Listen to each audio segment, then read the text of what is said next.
So hello everyone and welcome back to my channel criminology Gyan. और आज की इस वीडियो में हम बात करेंगे about quality assurance in forensic science lab. ये लेक्चर नंबर 4 है हमारे TSSB junior scientific assistant post के लिए। और इससे पहले 3 लेक्चर्स मैं ऑलरेडी अपलोड कर चुकी हूँ चैनल पर, वहां से जाकर आप चेक कर सकते हैं। And this is our 4th lecture. Also if you are new to my channel then please consider subscribing, it is completely free. और अगर आपको मेरे लेक्चर्स अच्छे लगते हैं तो please share it with your friends. So without any further delay let's get into the video.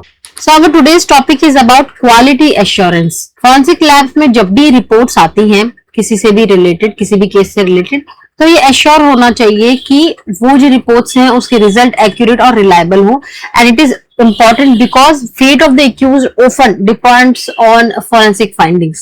Generally ऐसा होता है कि उन रिपोर्ट्स के बेसिस पर ही एक्यूज्ड को कल्प्रिट या फिर इनोसेंट घोषित किया जाता है। So it is very important कि जो भी फॉरेंसिक साइंटिस्ट उसको कंडक्ट कर रहा है वो एक्सपीरियंस्ड हो, ऑल्सो वो पोटेंशियल हो उसमें, एंड जो लैब्स की कंडीशन है वो केस के अकॉर्डिंग हो, जो भी इंपॉर्टेंट केस के अकॉर्डिंग जो भी कंडीशंस होनी चाहिए वो हो। ऑल्सो रॉन्ग रिजल्ट्स आने के चांसेस जिन जिन चीजों से हो सकते हैं उसको प्रिवेंट किया जा सके, whether due to intentional, negligent या एक्सीडेंटल एरर, कुछ भी हो सकता है, उससे प्रिवेंट करना चाहिए क्योंकि ये बहुत इंपॉर्टेंट है। फॉरेंसिक साइंस की जो रिपोर्ट्स होती है वो बहुत इंपॉर्टेंट होती है। So there are 6 measures that help prevent failure. तो 6 मेजर्स की हम बात करेंगे। First one is quality assurance, second one is accreditation, third one is standardization, fourth one is quantum of evidence, fifth one is automation and sixth one is blind tests. तो सबसे पहले हम बात करते हैं quality assurance in forensic science. Quality assurance का क्या मतलब होता है? We make sure that every forensic test is done correctly, consistently and reliably so that the result can be trusted in court. आपको पता है कि कोर्ट के अंदर जो भी एविडेंसेस जाते हैं उसका एक प्रॉपर एक प्रोसीजर होता है कि इस तरीके के ही एविडेंसेस अगर ऐसे लाए गए हैं विदाउट टेम्पर्ड तो ही कोर्ट में एडमिसिबल होते हैं, राइट। तो क्वालिटी एश्योरेंस में हम ये मेक श्योर करते हैं कि जो भी फॉरेंसिक टेस्ट किया गया है that has been done correctly और कंसिस्टेंटली और रिलायबली किया गया है, so that it can be trusted in the court. अब मैं इसको आपको एक एग्जांपल से समझाती हूँ। सपोज पुलिस को एक ब्लड स्टेन नाइफ मिला है फ्रॉम क्राइम सीन। अब now this forensic laboratory has to determine whether this blood belongs to the victim और नॉट। अब क्वालिटी एश्योरेंस से हम क्या इंश्योर करते हैं? That the sample is properly collected at the crime scene. Second, it is correctly labelled and sealed. आपने chain of custody सुना होगा, तो proper chain of custody follow होना चाहिए, वो प्रॉपर लेबल्ड होना चाहिए, प्रॉपरली सील्ड होना चाहिए। Also it should be transported without any contamination. And laboratory जब वो फॉरेंसिक लैब में आता है तो उसमें वैलिडेट टेस्टिंग मेथड्स जो होते हैं वही टेस्टिंग मेथड्स यूज होने चाहिए। ऑल्सो इक्विपमेंट जो है वो प्रॉपरली कैलिब्रेटेड होने चाहिए। एंड जो साइंटिफिक जो टेस्ट परफॉर्म कर रहा है वो he should be properly trained and there should be appropriate controls used during testing and जो results आएंगे वो properly recorded होने चाहिए, reviewed होने चाहिए and जो final report होगी वो accurate और traceable होनी चाहिए। अगर ये सभी steps को हम control way में करें तो जो DNA result जो आएगा that will be more reliable, right? So ये मैंने एक एग्जांपल सबको समझा दिया। यहाँ पर हमने क्या करने की कोशिश करी? क्वालिटी को एश्योर करने की कोशिश करी by simply following these. Now there is a difference between quality assurance and quality control. Quality assurance क्या होता है? The overall system which is designed to prevent errors. ठीक है, overall system जो कि errors को prevent करने के लिए डिजाइन किया गया है। And quality control जो होता है वो specific checks या टेस्ट होते हैं जो कि उन errors को डिटेक्ट करने के लिए यूज किए जाते हैं। That is quality control. Next हम बात करते हैं accreditation की। Accreditation means any official recognition that a forensic laboratory is competent to perform specific test or examination according to the established standards. जो established standards हैं उसके बेसिस पर, उसके अकॉर्डिंग ये फॉरेंसिक लेबोरेटरी जो है कॉम्पिटेंट है टेस्ट परफॉर्म करने के लिए। सिंपल वर्ड्स में अगर मैं आपको समझाऊं तो जो एक ऑथोराइज्ड बॉडी होती है वो फॉरेंसिक लेबोरेटरी को चेक करती है, कंफर्म करती है कि ये जो लेबोरेटरी है ये कॉम्पिटेंट है और जो भी क्वालिटी स्टैंडर्ड्स है उसको फॉलो करती है। तो जो एक्रीडिटेशन बॉडी होती है वो क्या चेक करती है? Whether it has qualified and trained scientists, whether it uses proper and validated methods, whether it has properly calibrated equipment, whether it maintains proper records and documentation, whether it follows quality assurance procedures, or it conducts proficiency testing, whether it prevents contamination, and also it gives reliable and scientifically supported reports. ये सारी चीजों का ध्यान जो है accreditation body रखती है।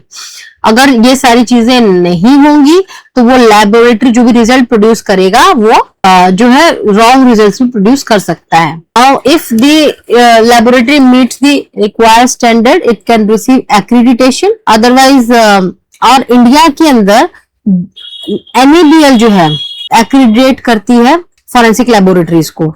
NABL की फुल फॉर्म क्या है? National accreditation board for testing and calibration laboratories.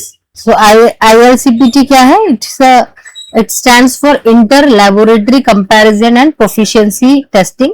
Simple language में अगर मैं आपको समझाऊं, it's a way of checking whether different laboratories are producing accurate and reliable result by giving them the same or similar test samples and then comparing their results। यहाँ पर हम क्या करते हैं कि सेम चीजों को देखकर, सेम टेस्ट सैंपल या सेम सिमिलर आइटम्स को अगर हम डिफरेंट लेबोरेटरीज में भेजते हैं तो क्या वो सेम रिजल्ट देते हैं या नहीं, ये एक टूल है, right.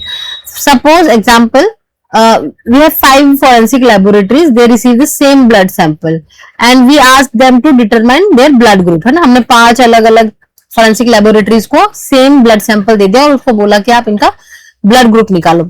Now suppose lab A ने रिजल्ट निकाला B पॉजिटिव, लैब B ने भी B पॉजिटिव, लैब C ने भी B पॉजिटिव, लैब D ने भी B positive, but lab E ने O पॉजिटिव निकाल दिया। Now the results are compared with the assigned correct result. If lab E gives a different result, it may need to investigate, was the procedure followed correctly, was the equipment working properly, was there any contamination, क्योंकि बाकी सारे labs में same आ रहा है लेकिन इस lab में अगर गलत आ रहा है तो that lab needs to check on all these things।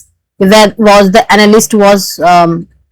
analyst adequately trained, or was there any calculation or interpretation error, इस सारी चीजों को चेक करना होता है। So that was about ILCPT। Next we will talk about standardisation. So standardisation क्या होता है? Standardisation means using the same approved method, procedure, equipment and criteria so that forensic work is perform consistently every time. ठीक है, मतलब आप एक correct standard procedure हर चीज का होता है। फॉर एग्जाम्पल टाइट्रेशन करना है तो उसका एक स्टैंडर्ड प्रोसीजर है, अब सबको उसे ही फॉलो करना है so that they can get the same result और रिलायबल रिजल्ट। तो स्टैंडर्डाइजेशन में मतलब हम क्या करते हैं, हम जो अप्रूव्ड मेथड, प्रोसीजर, इक्विपमेंट या क्राइटेरिया है किसी भी फॉरेंसिक वर्क को करने का, उसे यूज कर रहे हैं, दैट इज आवर स्टैंडर्डाइजेशन। अब सपोज करो 2 फॉरेंसिक लेबोरेटरीज हैं, they are testing a blood sample for alcohol. अगर हम स्टैंडर्डाइजेशन नहीं यूज कर रहे हैं तो लैब ए कोई दूसरा तरीका निकाल सकती है अल्कोहल निकालने के लिए, अल्कोहल का कंटेंट पता करने के लिए उसमें, एंड लैब बी जो है अनदर मेथड यूज कर सकती है। Now their procedure and reporting format may be different. अगर हमने स्टैंडर्डाइजेशन फॉलो किया है तो they both will follow any approved standard procedure, also they will use properly maintained calibrated equipment, also they will follow the same quality requirement, and result भी जो आएगा वो consistent manner में हमें मिलेगा, एंड इससे जो रिजल्ट है that will be more reliable and comparable. That is your standardisation. Next हम बात करते हैं क्वांटम ऑफ एविडेंस की। क्वांटम ऑफ एविडेंस का मतलब है द अमाउंट और degree of evidence required to prove a particular fact और एस्टेब्लिश अ केस। कि किसी केस को प्रूव डिसप्रूव करने के लिए हमें जितना जो डिग्री ऑफ एविडेंस चाहिए, that is known as quantum of evidence. Example से समझो, suppose a person is accuse of a crime and there is DNA evidence linking them to the crime of scene. ठीक है, DNA evidence है और एक accused है crime scene का, उसको हमने DNA एविडेंस है हमारे पास। Now the court does not simply ask is there DNA, it considers the strength and amount of evidence needed to establish that fact. वो जो DNA एविडेंस हमें मिला है क्या वो सफिशिएंट है उस पर्सन को गिल्टी प्रूव करने के लिए? नहीं, है ना। अलॉन्ग विद डीएनए एविडेंस हमें और भी अगर चीजें चाहिए होंगी, जैसे फॉर एग्जांपल फिंगरप्रिंट्स चाहिए होंगे, सीसीटीवी फुटेज चाहिए होगा, विटनेस एविडेंस चाहिए होगा, डिजिटल एविडेंस चाहिए हो सकते हैं, and any other physical evidences भी चाहिए होते हैं, and then only we can prove that वो पर्सन जो है गिल्टी है। सो जो भी चीजें हमें जरूरत है to prove that person wrong और गिल्टी और innocent, that is known as the quantum of evidence. Next one is automation. So automation means using machines or instruments and computer system to perform the forensic task with less manual work. Humans को कम engage किया जाता है, manually काम जो कम किया जाता है, उसमें हम मशीन इंस्ट्रूमेंट के थ्रू जो है ज्यादातर काम करवाते हैं, सो दैट जो ह्यूमन एरर आएगा वो कम किया जा सकता है, एंड एफिशिएंसी भी इंक्रीज मिलेगी हमें। सो दैट इज ऑटोमेशन। सपोज करो एक फॉरेंसिक लेबोरेटरी, उसको 100 डीएनए सैंपल्स मिले, अगर ऑटोमेशन नहीं होगा तो हर साइंटिस्ट जो हर एक स्टेप जो है मैन्युअली करेगा।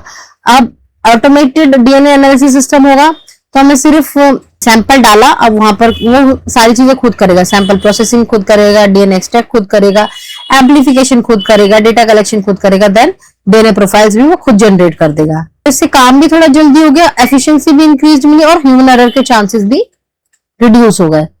सो that is about automation. Next one is periodic blind test.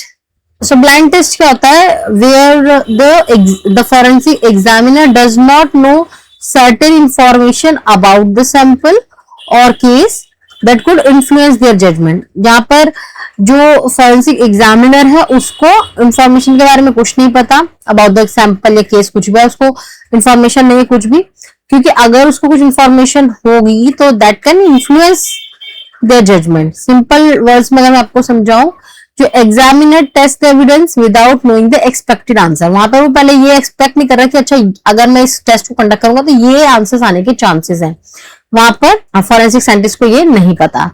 Suppose करो laboratory wants to check whether its scientist can correctly identify blood sample. एक लेबोरेटरी जो है वो ये चेक करना चाह रही है कि जो उसके साइंटिस्ट हैं वो ब्लड सैंपल्स को करेक्टली आइडेंटिफाई कर पाते हैं या नहीं। Now, quality manager secretly gives the scientist some real blood samples, some non-blood samples, but scientist को नहीं पता कि उसको real blood sample दिया गया कि non-blood sample दिया गया। They will conduct the test normally and then they will give their result. Later, the manager compare the result with the actual answers, and this helps determine whether the testing procedure and examiner are working correctly without bias. So that is about periodic blind test. Now all these 6 measures are essential to streamline the working of forensic science services, and they are being adopted in India, but the speed of adoption is very slow. So that's it for today's video, and I hope this video was informative for you all. And video अगर अच्छी लगी है तो आपको video को जाके ढेर सारा लाइक करना है, शेयर करना है अपने फ्रेंड्स के साथ, एंड चैनल पर नए हैं तो सब्सक्राइब करना है। मैं जल्दी आपसे न्यू वीडियो के साथ मिलती हूँ। Till then bye bye and take care.